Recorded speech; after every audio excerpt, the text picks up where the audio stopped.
You had said something interesting on our call. You had said that you had been in events since high school, which I think is really cool, right? So that passion was there.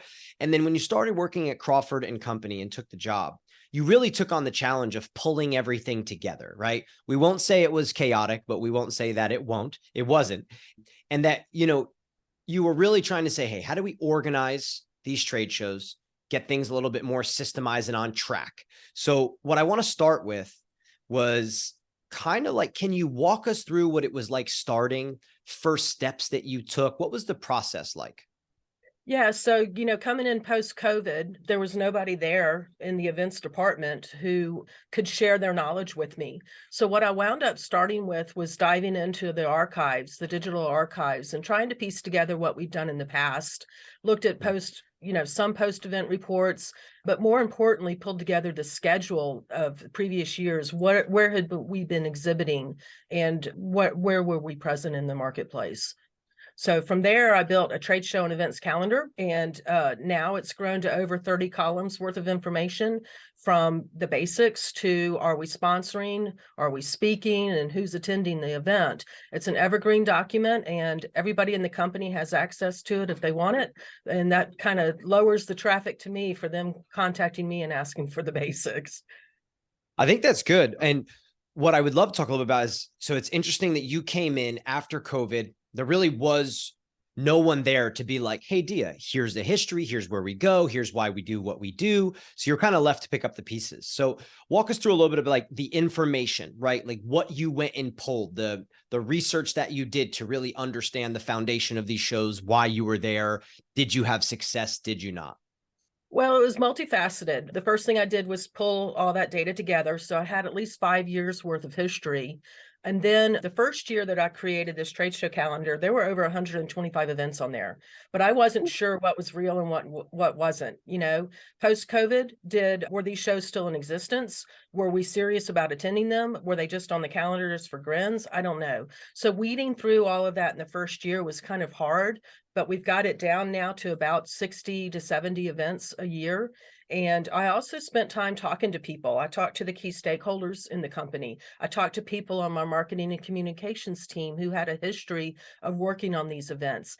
And I also talked to some of my vendors. They've been there through thick and thin, and they were able to give me some color on how things were done in the past. I want to get to the Evergreen doc that you mentioned that kind of keeps everybody at bay and knowing what's going on, because I think that's an interesting piece. But first, what I want to talk about is the importance that you went to key stakeholders, you went to sales and marketing, other departments, and then to your partners.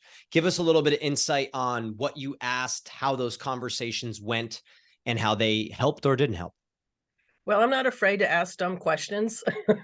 So That's I great. went in and asked some of the basics. I'm also new to the industry, so there's things about the industry I just didn't know. So it's kind of hard to explain what those conversations looked like, but I just asked all those questions that I had on my brain. I also have a journalism background, so I'm used to interviewing people. So I'm used to Mhm. coming up with more questions and getting into the weeds so that I can understand something at its root. And then it helps kind of turn on that light bulb for me for the entire thing. Do you feel like that also maybe gave the stakeholders and the other departments a little bit of insight into you and kind of who they were working with? It probably did, but here's one cool thing that I did after I kind of got all my basics in place. I created what I called the trade show and events WOW document, and the WOW stands for way of working. So what I was able to do was, when I was introducing myself to people in the company to how we do trade shows and events at Crawford, I did my little PowerPoint presentation, and it helps them understand all the processes I have in place, so that when we're stepping through an event plan, they know what to expect and what's next. And it's consistent from event to event to event, no matter if it's a tabletop Yeah. show or if it's one of our 20 by 30 booths. Really like that wow way of working document, because I think one of the things that I constantly stress and talk about with our customers and just across the industry is that when you go to a trade show, one of the most simple ways of being effective at that trade show is, do key stakeholders, do other departments, and does everybody on the show floor know your goals, your objectives, why you were there, and the way this all comes together. You know, if everybody does, it creates this alignment. And then the people on the show floor, they're not confused. They have a little bit of confidence. They understand that this is an organized strategy in sales and marketing, that you guys are serious and you're there to produce results. I think that document is awesome. So you call it the WOW document, way of working. Yeah, that's just my intro document. I have another PowerPoint that I do for every show that kind of just lays out all the facts. So if I win the lottery tomorrow and decide I'm not going to go back to work, people behind me can come in and go, okay, here's the facts of this event. And then I build on that throughout the whole planning process. And then when we're ready to do our pre-show call about a week or so before the event, I present that PowerPoint. So everybody there is on the same page. That document goes hand in hand with my Know Before You Go email, which is strictly an email. I don't send attachments or anything because nobody's going to look at a PowerPoint on their cell phone.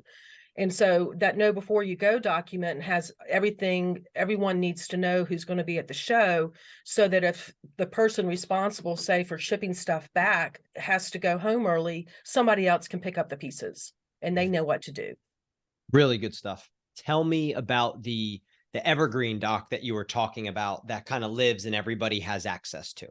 My Evergreen document. Oh my gosh, this is huge. So the first piece of it was the trade show and events calendar. Each tab has got its own year. So right now I've got 23 active, 24 active, and 25 active.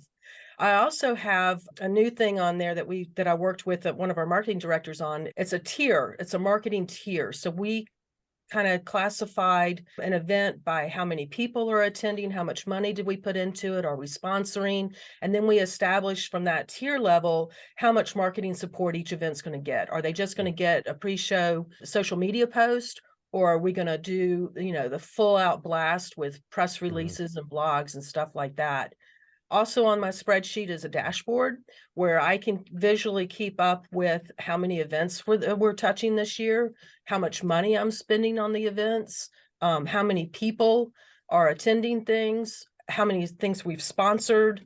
And there's a bunch of other data on there. And I can also keep track of what size booths we've got. So I know that we're averaging, 12 to 15, 10 by 10 or larger booths a year, and the 12 to 15 tabletops a year.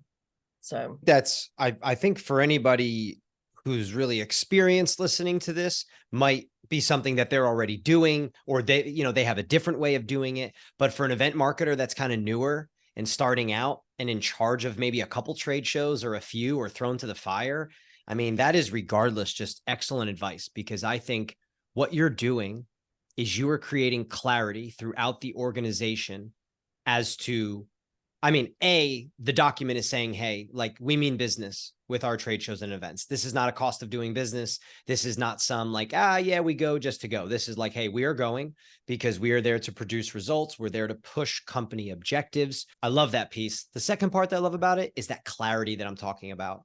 It's not, there's no ambiguity there. You're laying out the facts. You're laying out the subjective and objective information.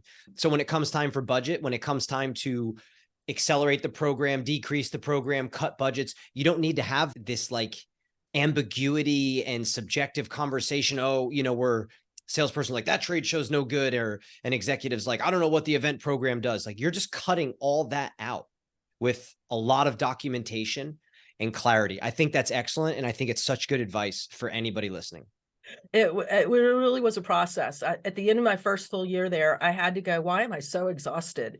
And when I sat down and did the metrics on it, I'm like, holy cow, I touched 125 events in some way, shape, or form my first year.